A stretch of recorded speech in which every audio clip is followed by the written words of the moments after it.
Never expected it to change me. But it did after 60 years. My name is Margaret Williams, and I never thought I would be telling a story like this at the age of 60. For most of my life, I believed that everything meaningful had already happened, that love, adventure, and change were things for the young. I thought I had lived my life, raised my children, worked as a schoolteacher in Chicago for 35 years, and finally retired into a quiet, predictable rhythm. My days followed a gentle pattern: a cup of coffee at sunrise, a walk through the small neighborhood park, an hour or two of gardening in my backyard, afternoons reading novels, and evenings watching the same TV shows until I drifted off to sleep. Life was steady, safe, and comfortable. But it also felt small, like a house where too many doors had been locked shut. After my husband, David, passed away 10 years earlier, I convinced myself that companionship and love were no longer possible for me. I wasn't bitter. I simply thought that part of life was behind me. I had grown used to the silence in my home, the empty chair across from mine at the dining table, and the way holidays were now spent more as a visitor than as a host, since my children had their own families.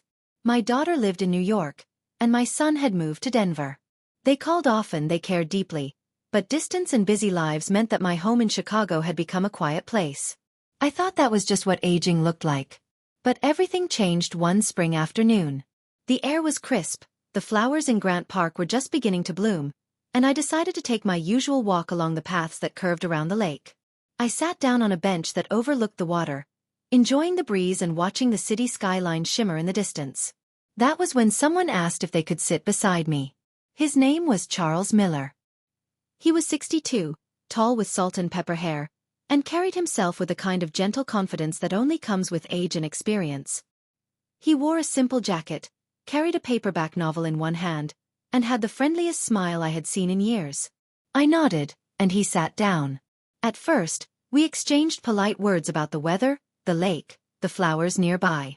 It was small talk, the kind you forget within minutes. But something about the way he listened, really listened, caught me off guard. He wasn't just filling silence. He was present. And before I realized it, we were talking about books we loved, music that reminded us of our youth, and even little stories from our lives in Chicago. I told him about teaching and how I missed the sound of children laughing in classrooms. He told me about his years working as an architect, designing buildings he could now walk past with pride. Hours slipped by like minutes. When the sun began to dip, he smiled and said, "I usually walk here around this time. Maybe I'll see you again." Something in my heart stirred, a feeling I hadn't known in so long. I didn't promise anything, but I found myself looking forward to that possibility more than I wanted to admit. The next day, I returned to the park at the same time. And there he was, sitting on the same bench, waiting. That became our routine. Day after day, we met on that bench, talking for hours. Sometimes we brought coffee, sometimes sandwiches, and sometimes books to exchange.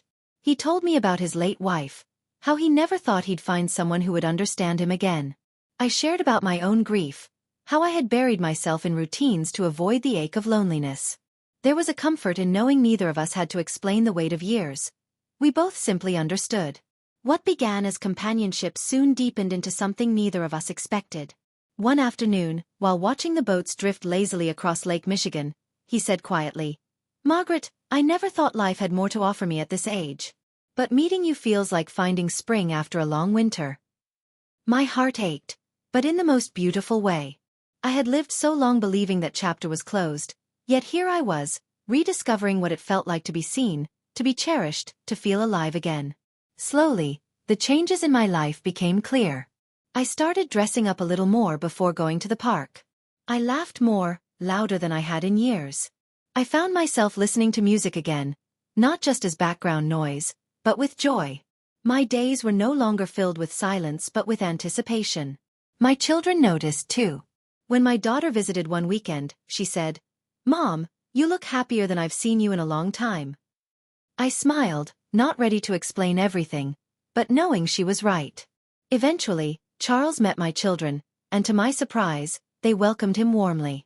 They saw how he made me smile, how he held my hand as though it was the most natural thing in the world, and they told me I deserved this happiness. For the first time in years, I felt not only like a mother or a grandmother, but also like a woman who still had a future worth dreaming about. The turning point came when Charles invited me to join him on a trip to New York City. He said he wanted to show me the architecture he loved, the places he once visited for inspiration. My first instinct was hesitation. Wasn't travel something for younger people? But he simply said, life doesn't stop giving us chances unless we stop taking them. Those words echoed in me.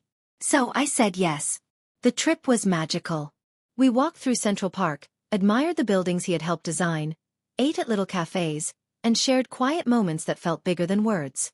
On one evening, standing on the Brooklyn Bridge as the city lights shimmered like stars, he took my hand and whispered, "Margaret, thank you for giving me a new chapter." I realized then that he hadn't just changed my days. He had changed me. At 60 years old, I learned that life is not about counting down what's left but about embracing what is possible. Love, joy, companionship, they are not reserved for the young. They belong to anyone willing to open their heart, at any age. I never expected it to happen to me. I never expected love, laughter, and transformation to walk into my life when I thought it was finished. But it did. And now, every morning when I wake up, I don't see a routine waiting for me. I see another page in a story that is still being written. That is why I can say with certainty, I never expected it to change me, but it did, even after 60 years.